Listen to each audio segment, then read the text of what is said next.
Hoje, no momento das comissões, eu vou conversar com o Dr. Marcelo Samarco, que integra aqui um quadro na verdade, ele é presidente da comissão de assuntos ligados ao porto, ao direito marítimo. E o Dr. Marcelo vai conversar sobre assuntos que estão em pauta, um assunto muito importante para a região. Antes de tudo, prazer tê-lo aqui, Marcelo.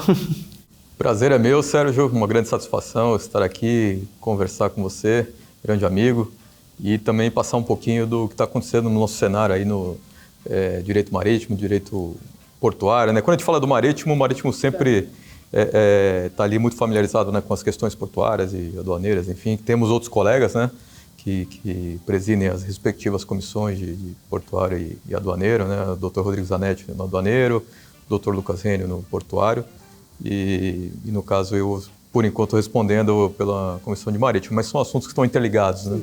Na verdade, é uma construção toda interligada e, na verdade, nós já fizemos aqui, inclusive, entrevistas com as duas comissões de direito marítimo, direito portuário, e há uma construção toda, né? Agora que está resultando, desde o começo que a gente fez as entrevistas, a ideia era o que está acontecendo aqui. A gente sempre fez uma prévia, falou sobre prévias necessidades, e vislumbrando o que vai acontecer agora, né? Que é a famosa a falta de interferência do Estado, diminuir a interferência do Estado e deixar o privado andar um pouco mais aqui no Porto. É verdade. Nós falamos aqui na última entrevista, né, sobre o segmento e, de fato, havia uma grande expectativa de que a gente tivesse uma menor intervenção do poder público, do Estado, no setor, para que as empresas, né, a própria iniciativa privada pudesse se organizar e realizar, né, os avanços aí que tanto precisamos, mantendo com o poder público as políticas, né, então as políticas estratégicas, e isso está acontecendo agora na prática. A gente está começando a viver essa experiência.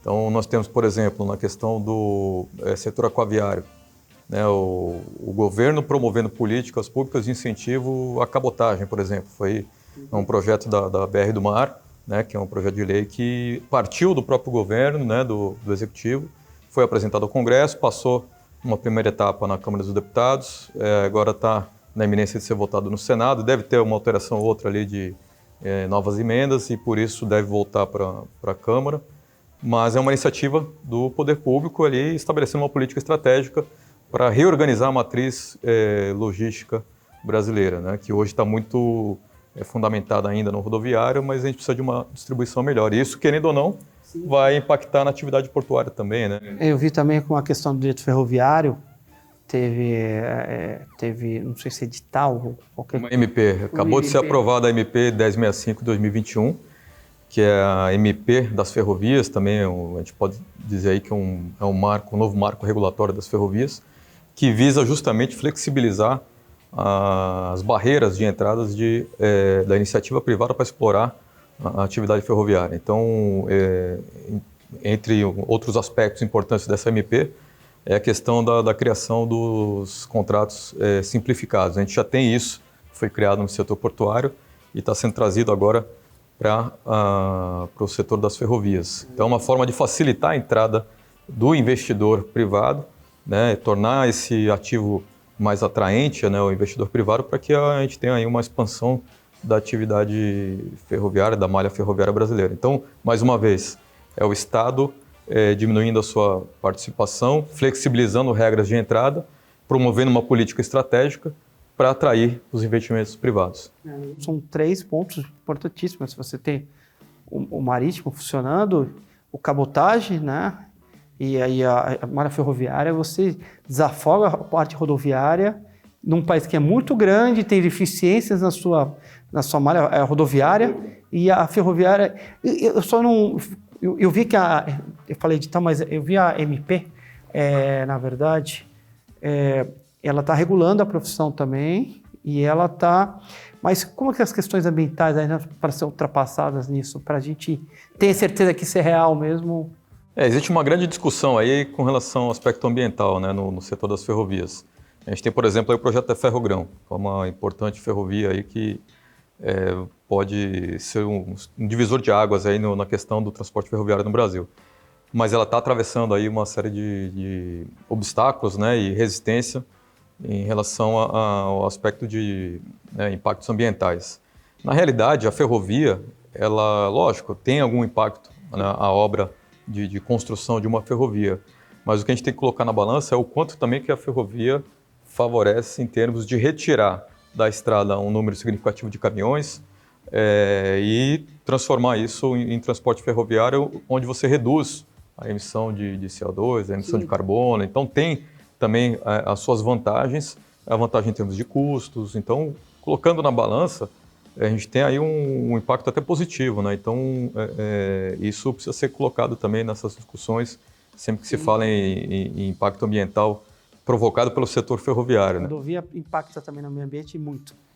E a questão da distribuição da matriz de transportes, na realidade, seja a BR do Mar, seja a MP das ferrovias, não visa retirar o trabalho dos caminhoneiros ou retirar o volume de transporte que a gente tem nas rodovias. O que é o objetivo desses projetos na realidade, a gente tem uma distribuição mais inteligente, é usar o transporte rodoviário para curtas distâncias, então lá, o last mile, por exemplo, que, querendo ou não, onde tiver uma ferrovia, em algum momento você vai ter que usar o rodoviário para complementar. Então, seja lá para levar do centro de produtor até a ponta lá da ferrovia, o início da ferrovia, ou seja aqui no destino, no porto, para tirar e fazer também essa conexão do porto com a ferrovia. Então, o rodoviário ele vai continuar tendo sua importância, ele só vai ser utilizado de uma maneira mais inteligente. E na questão da cabotagem, a mesma coisa. A cabotagem ela não vai eliminar o rodoviário, a cabotagem ela vai ser utilizada de uma maneira mais inteligente para ligar os portos do nosso país. A gente tem aí uma costa navegável aí de mais de 7 mil quilômetros, então tem toda a vocação, né, para isso no Brasil.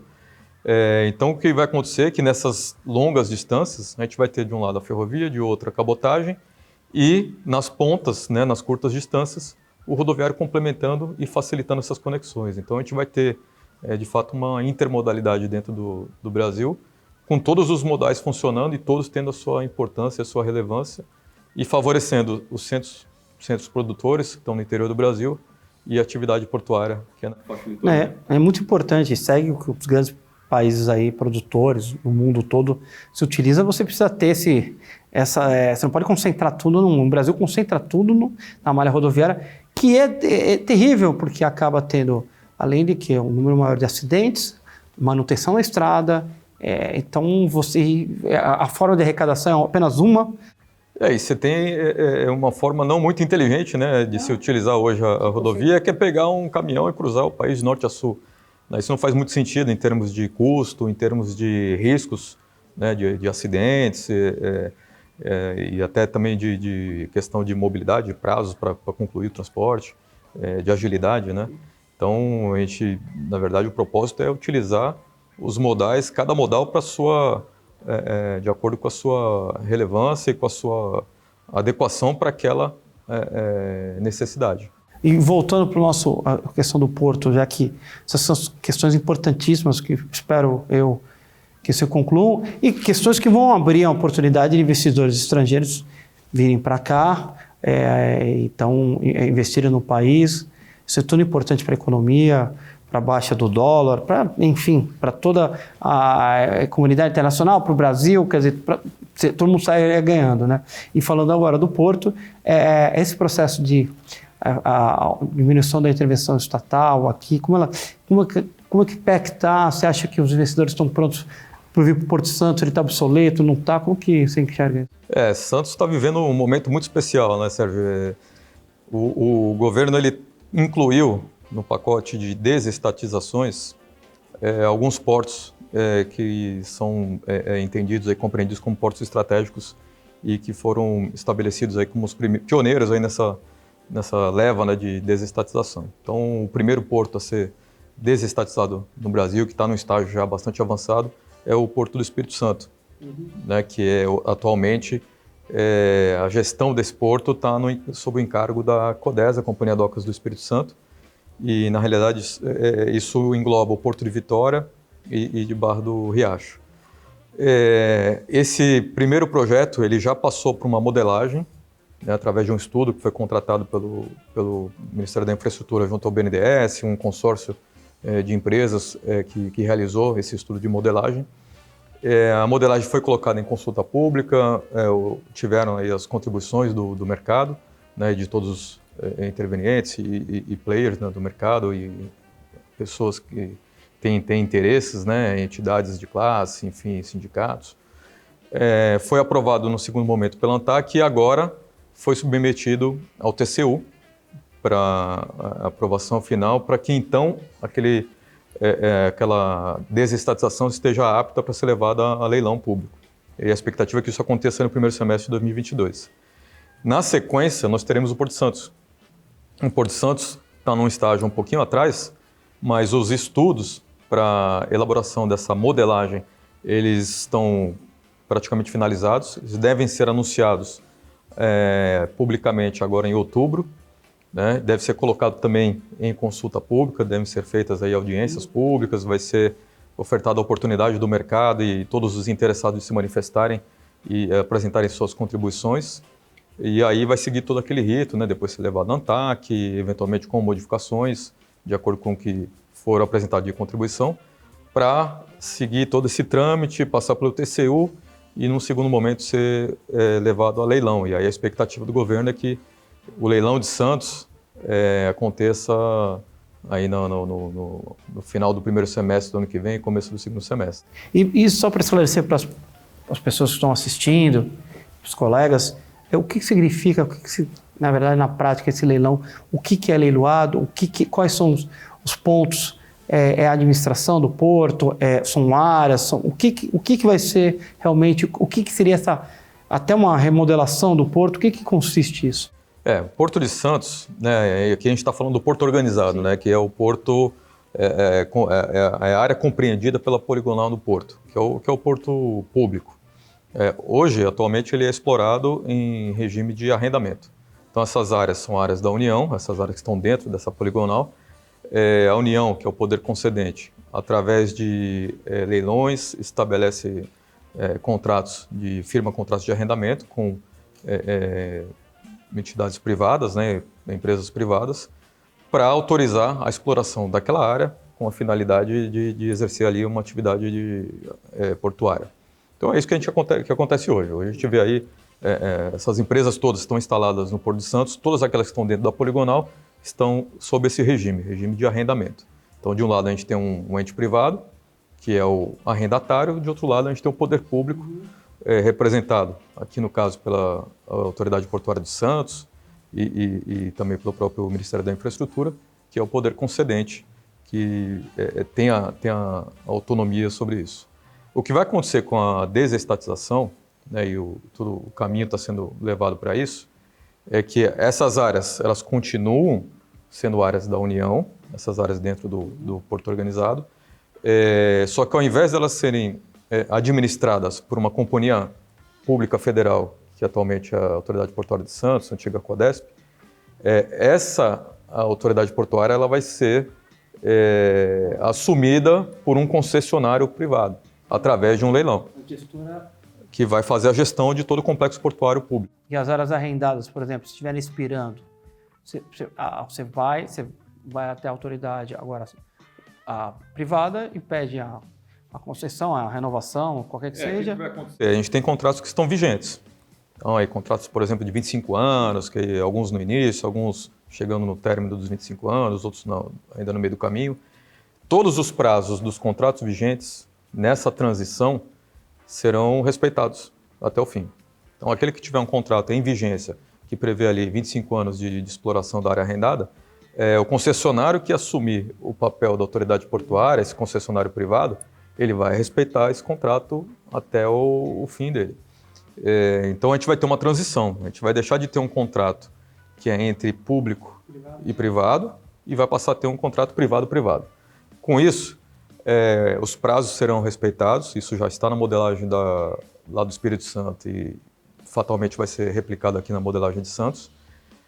As cláusulas exorbitantes, que são típicas de contratos públicos, serão extintas, tá?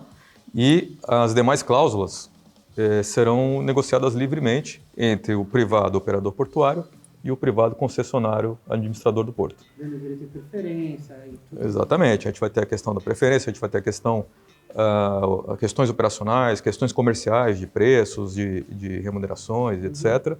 E, eventualmente, a gente pode ter aí, nessa transição, tudo isso, né, que eu estou falando vai ser levado para um aditivo que vai ter que ser negociado nessa transição.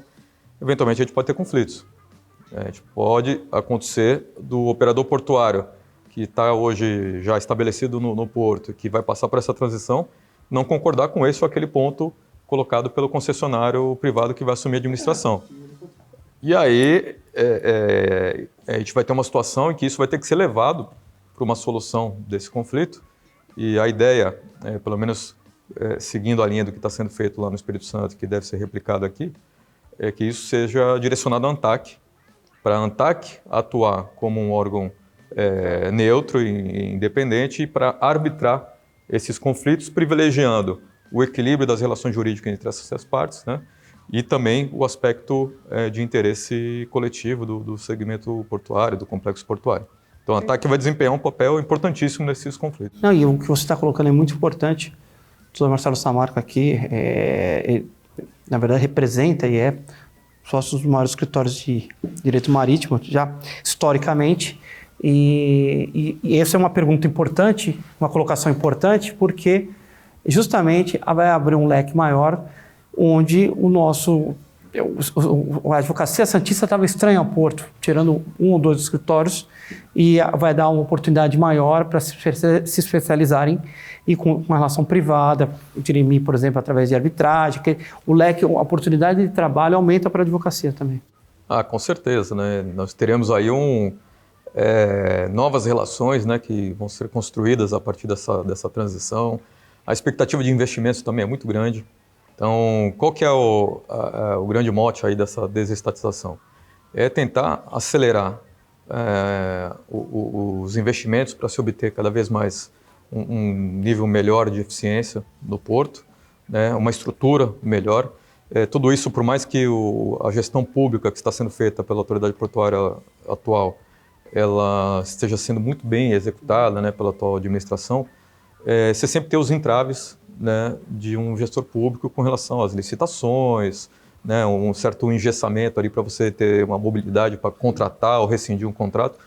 Na transição com um privado fazendo essa gestão, você tem muito mais agilidade. Então, você resolve questões, por exemplo, de dragagem, que são históricas aqui no porto, as questões de acessos rodoviário, enfim. A própria negociação mais ágil com os players que estão estabelecidos, seja para uma renovação, para uma readequação de contrato, enfim. Então, assim, a perspectiva de investimentos nessa desestatização ela é muito grande.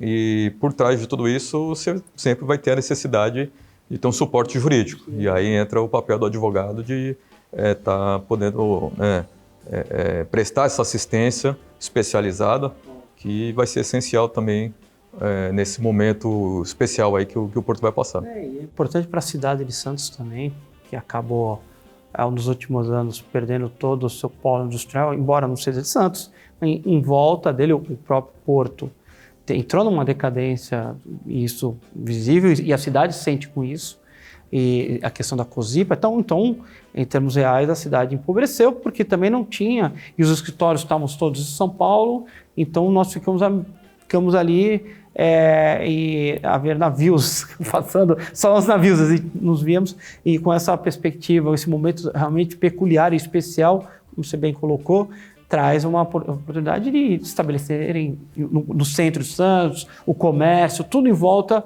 de um porto já abastecido, já mais enriquecido, com investimentos, em escritórios aqui no centro, quer dizer, tudo isso faz a economia girar e é o que a cidade precisa realmente. A cidade, sem dúvida, ela precisa olhar para o porto, né? Nós temos, eu sempre falo isso, um grande privilégio de abrigar na nossa cidade um porto dessa magnitude, com todo esse volume de movimentação aí, o maior porto da América Latina. Então, isso é um privilégio para nós santistas, né, e para aqueles que vivem aqui na nossa cidade, na nossa região. Então, a gente precisa tentar obter, extrair disso, né, os melhores benefícios. O porto produz impacto? Produz, sem dúvida, mas o porto também produz muita oportunidade. Então, e oportunidade de trabalho, seja no nosso segmento, na área jurídica, na advocacia, e também em outras áreas, né, que estão relacionadas com a atividade portuária. Então, o porto está passando por um momento também de muita transformação, sempre se modernizando, as empresas adotando as melhores práticas de mercado, aí, também se aprimorando tecnologicamente. Tudo isso produz reflexos na mão de obra de trabalho portuário. E a região precisa olhar para isso, preparar, né, a população daqui para que os cidadãos aqui da nossa região possam estar qualificados para poder ocupar esses espaços que estão surgindo e vão surgir ainda mais, né? Então, a qualificação de mão de obra também é muito importante, seja no nosso segmento jurídico ou em outras áreas relacionadas à atividade portuária. Exatamente, isso aí eu acho que é de suma importância a qualificação.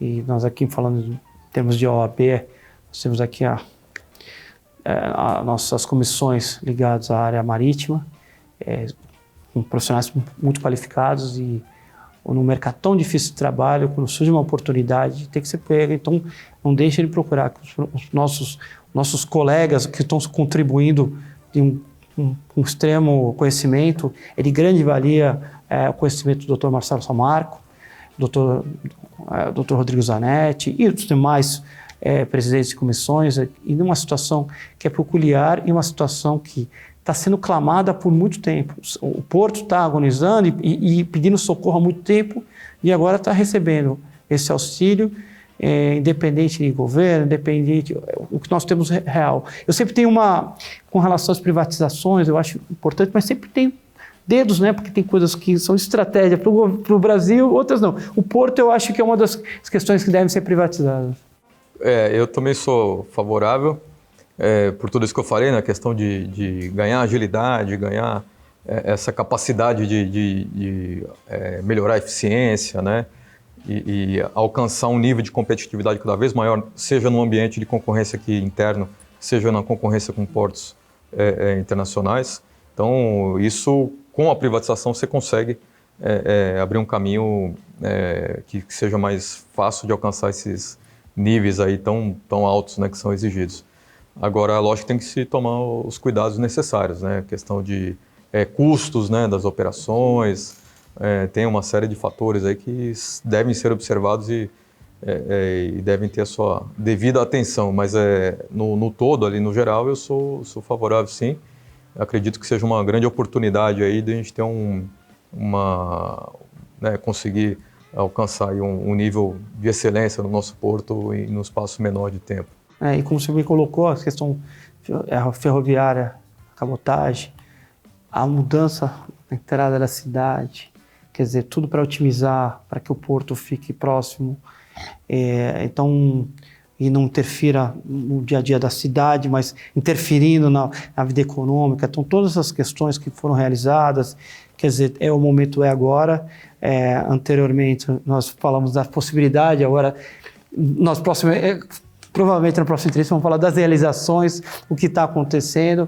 São notícias muito importantes aqui, talvez seja a notícia mais importante que os santistas estavam esperando, desde a perspectiva da Petrobras chegar aqui, que não rola. Eu acho que a notícia que o santista espera é a questão do porto, que há várias décadas tem um imbróglio com relação desde a discussão da gerência, e sempre ouvimos, olha, o Porto foi decaindo até o momento que precisou desse auxílio. A gente teve um momento importante do Porto, que foi com a transferência, né, dos ativos portuários através dos arrendamentos que nós falamos lá atrás às empresas privadas. Então, você olha o complexo portuário, as áreas que são exploradas em regime de arrendamento por empresas privadas, elas evoluíram bastante. Então, quem passa pelo porto vê aí os equipamentos de primeira geração que não fica atrás de nenhum outro porto do mundo, que é fruto de investimentos da iniciativa privada. Agora, a gente está no segundo momento, que alcançar esses investimentos também nos acessos ao porto. Então, não adianta a gente ter um terminal que ali dentro dos limites da área do terminal ele esteja bem equipado e bem preparado, bem estruturado, com toda a tecnologia do mundo, se o entorno os acessos no entorno, seja acesso rodoviário, aquaviário, né, não estejam acompanhando. Então, agora a gente está num momento que a gente pode tentar alcançar um equilíbrio, né? Tanto na infraestrutura como na macroestrutura, a gente tem uma estrutura de nível internacional, o que vai fazer com que o nosso porto seja cada vez mais competitivo. O gerenciamento é muito importante nesse aspecto, né? Na verdade, podemos falar aí bastante sobre isso, mas nosso tempo está terminando e desde já está prontamente convidado para a gente falar sobre as próximas etapas que vão se instalar aqui, provavelmente depois das audiências públicas e tudo mais, essas discussões que devem ocorrer com a legislação, a lei obriga, mas de qualquer maneira são notícias boas e que também dão uma perspectiva boa para os colegas advogados no mercado de trabalho que é tão importante para a nossa cidade. Então essas notícias, quero parabenizar o Dr. Marcelo para trazer boas notícias e também pela brilhante explanação do tema, tá? E obrigado, Marcelo, está convidado para a próxima vez já, hein? Obrigado, doutor Sérgio, é sempre um prazer estar aqui batendo esse papo aqui entre amigos e falando para os nossos colegas advogados e todos que militam na nossa área. É sempre uma satisfação, um prazer muito grande. O bom é que a gente sempre fala em amigos aqui, você vai embora. Obrigado, Marcelo. Obrigado.